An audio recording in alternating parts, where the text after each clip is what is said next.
Google fixes a major phishing attack, two-factor authentication via text is still broken, and a remote code execution vulnerability has been reported to Microsoft.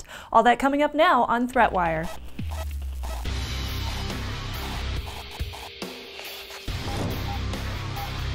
Greetings, I'm Shannon Morris and this is ThreatWire for May 9th, 2017, your summary of the threats to our security, privacy, and internet freedom. Of course, if you have not checked out our Patreon yet, please do so. We have lots that we want to do for the show, but of course, we cannot do it without your support. My next goal is to add a monthly Q&A exclusively just for our patrons, and we are going to upgrade our ThreatWire set as well. Patreon.com/ThreatWire is the place to support ThreatWire, and the link is in the show notes. On to the news. Last week, a huge phishing campaign took over the news outlets due to its really sneaky way of trying to steal information from unsuspecting users. It affected about 1 million Gmail users total. The phishing attack was sent to users as an email with a request to share a Google Docs document. If a user clicked through and accepted that share, then the site would gain access to all of their Google account credentials, including contacts, emails, and more. So pro tip, first off, real Google Docs shares do not require permissions to access your email account if you're using Gmail, just FYI. The attack targeted reporters at a whole bunch of different news outlets with a very legitimate looking email. It uses OAuth authentication to gain access to credentials, which is the same authentication feature built into legit apps that allows you to log into sites with your Facebook account, your Google account, or other details. The OAuth attack is paired with an app an attacker made called Google Docs, which is a totally fake application. Worse, two-factor authentication does not prevent from these kind of attacks if using OAuth. Now to spot it, your name would show up in the BCC line, not the to line. The to line is an address that you don't necessarily recognize, and the source code for the link uses an old, very odd domain styled like googledocs.docs.win or similar to that. It usually ended up starting with googledocs.something. Now Google immediately attacked the phishing scam though by removing the fake app and the pages, updating user protections in Gmail, and resecuring victim accounts by removing the application from associated accounts in their settings. Of course, if they took a reactionary approach in the future, this would probably just happen again. So instead, Google is updating how it handles OAuth applications, updating anti-spam systems, and they are updating how they handle third-party requests for information. Now, if you are worried that you were phished and for some reason Google didn't fix your account, you can hit up myaccount.google.com/permissions to check your current application permissions. The email address associated with the phishing attack was also connected to a Twitter account registered under the same email address. And when asked for comment, the owner, whose name is Eugene Popov, claimed that it was a graduate finale project. This is a little bit skeptical because according to Motherboard, Popov isn't a student at the college in question, and the Twitter account was created on May 3rd, among other flags.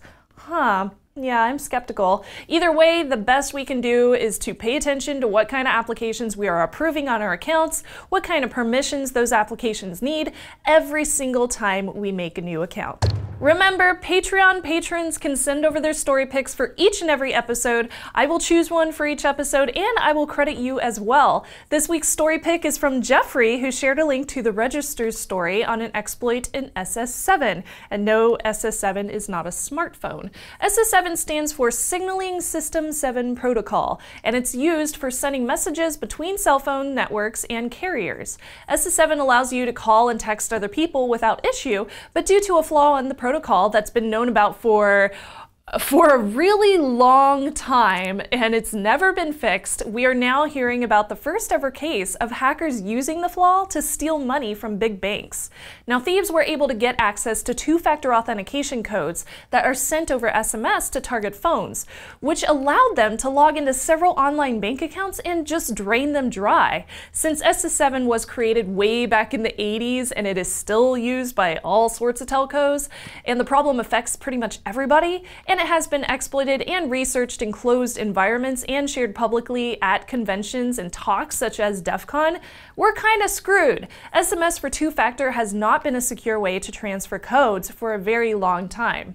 So how was it done? Of course, with two-factor authentication, you also need that second factor. So in this case, the attackers used malware to steal login details from unsuspecting users, along with their mobile phone numbers and their banking balances. Once they had those details, they could use the SS7 protocol exploit to redirect text messages incoming to the user's phone to actually come over to the attacker's phone.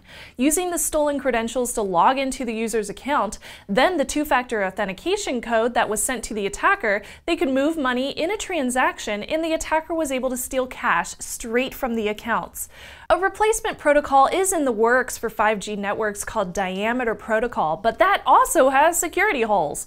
Right now, the only way to protect yourself from falling victim to this kind of attack is to use security codes for two-factor authentication that are sent to an application instead of over text whenever possible. Or you could use a hardware two-factor authentication option like a YubiKey, or you can use Signal for text with other people that use Signal in case you want to send over important credentials, and to be very wary of any sites or software that could be malware. A Microsoft Windows RCE, which stands for Remote Code Execution Vulnerability, was just discovered by Google Project Zero researchers Tavis Ormandy and Natalie Silvanovich. Tavis quotes on his Twitter that this is the worst Windows remote code execution in recent history. Chances are we won't know exactly what the RCE entails until Microsoft patches the flaw, because of Google's 90-day security disclosure deadline. Ormandy did explain that the flaw works against default Windows installations, an attacker does not need to be on the same local area network, and it is wormable. So this means that the vulnerability could copy itself to other vulnerable devices on the network as standalone software that does not require a host program or a human to help it make copies. As of recording, Patch Tuesday for May 9th has not yet occurred, so if Microsoft does include a fix, we will include details in the show notes. Thank you again to all of you fine people who contribute to patreon.com/threatwire. If you can spare a bit of change, any little bit helps us keep the show going completely independent and completely ad-free. We now have an audio-only RSS feed, we have extra content, and early access for our patrons. We might even feature your adorable fur baby in an upcoming episode.